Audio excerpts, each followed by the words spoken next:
How to add your college on Facebook Lite. Hello guys, in today's video I'm gonna show you how to add your college on Facebook Lite. First thing, go to Facebook Lite and here just click these three lines in the top corner and go down until you find settings and go down again. Here you will find profile information and then just click this one, add college, and search here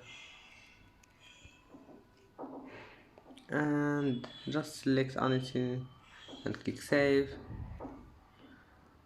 And that's it for today's video. If you like this video, please don't forget to like and don't forget to subscribe, and thank you for watching this video until the end, and now see you in the next video.